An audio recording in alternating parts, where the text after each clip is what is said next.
Have you ever paused mid-bite of a burger, staring at that red squeeze of ketchup, and wondered about its beginnings? I mean, why was ketchup made from fish guts in the first place? Today on the Food Prestige, we're diving into this quirky tale, from ancient fermented fish sauces in China to the sweet tomato version we slather on fries. It's a story of trade, adaptation, and a few surprising twists that turned a pungent preserve into a global staple. I've always been fascinated by how everyday foods hide these wild histories, so hit subscribe and stick around for the full scoop. Let's start at the very beginning, back in ancient China. Imagine yourself in southern China around 300 BCE.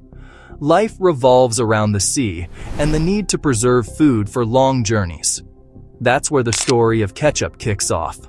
I picture fishermen hauling in their catch, not wasting a thing, even the guts. They mix those fish entrails with salt, soybeans, and sometimes meat byproducts, letting it all ferment in the humid air. This created a dark, salty paste that packed a punch of umami flavor. Texts from that era described these fermented sauces as essential for flavoring meals and surviving voyages. The name? In the Fujianese dialect, it was Ketchup, roughly meaning preserved fish sauce. It wasn't just a condiment, it was a way to make the most of what the ocean provided. But here's where it gets really interesting. This sauce wasn't meant to be sweet or red. It was all about that deep, fermented tang, similar to what we know today as Vietnamese nuoc mam or Thai nam pla. As trade routes buzzed across Asia, this fish sauce didn't stay put. By the 6th century, it had spread southward, evolving in places like Vietnam and Indonesia. Sailors and merchants carried it, adapting recipes to local tastes. In Indonesia, it became Ketchup ikan, still fish-based but sometimes sweetened with palm sugar. I've read accounts from travelers who described it as a versatile dip for rice or meats. What do you think? Could you imagine dipping your spring rolls in something born from fish guts? It's a far cry from our modern bottles, but this portability made it a hit on ships, where fresh food was scarce. Now, fast forward to the 1600s and 1700s. European traders, especially the British and Dutch, were sailing into Southeast Asia for spices and silks. They encountered this keycap and brought samples home. I can almost see those sailors unpacking jars in English ports, sharing stories of exotic flavors. At first, they tried to recreate it with local ingredients. Anchovies were a natural fit, keeping that fishy essence. But over time, the recipes shifted. Why stick to fish when you had abundant mushrooms, walnuts, or oysters? Cookbooks from the era, like one from 1730, describe ketchup as a sauce made by boiling mushrooms with spices, vinegar, and salt. It was stored in stoneware bottles and used to perk up bland meats or stews. No tomatoes yet, mind you. Those were still eyed suspiciously in Europe, thought by some to be poisonous because of their acidity reacting with lead plates. But here's where it gets really weird. In Britain, ketchup became a luxury item. Wealthy households experimented with versions using everything from cucumbers to elderberries. One popular take was walnut ketchup, pickled and fermented for that tangy kick. I've always wondered how these early adopters felt tasting something so different from their usual gravies. It wasn't just food. It was a status symbol, showing you'd connected with far-off lands.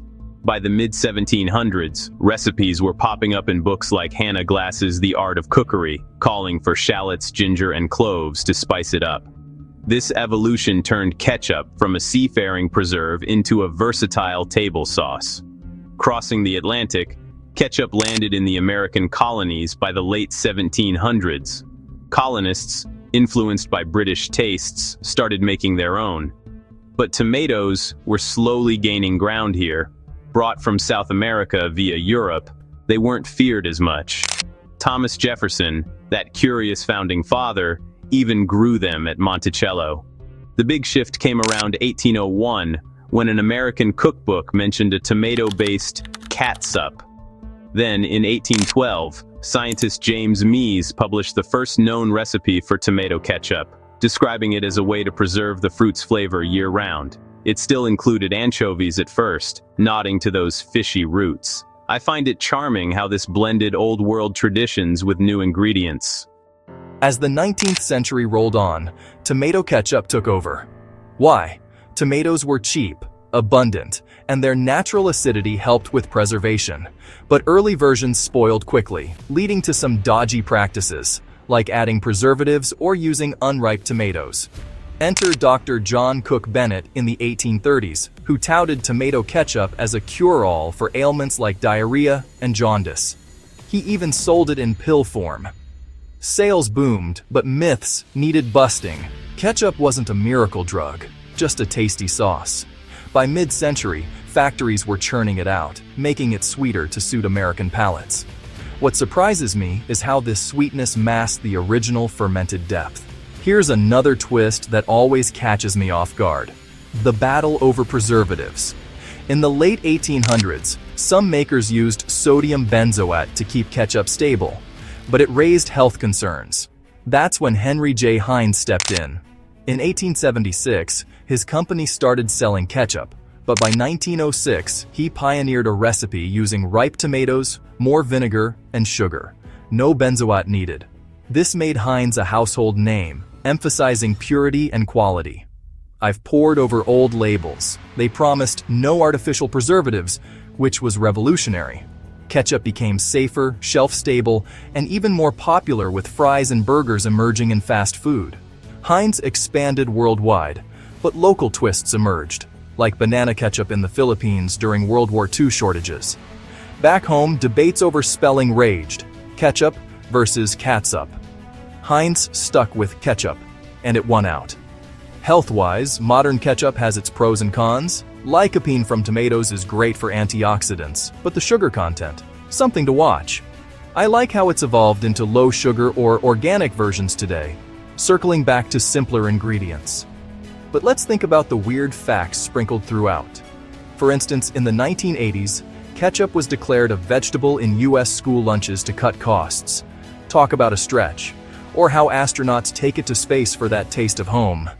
These little details make me appreciate its journey more.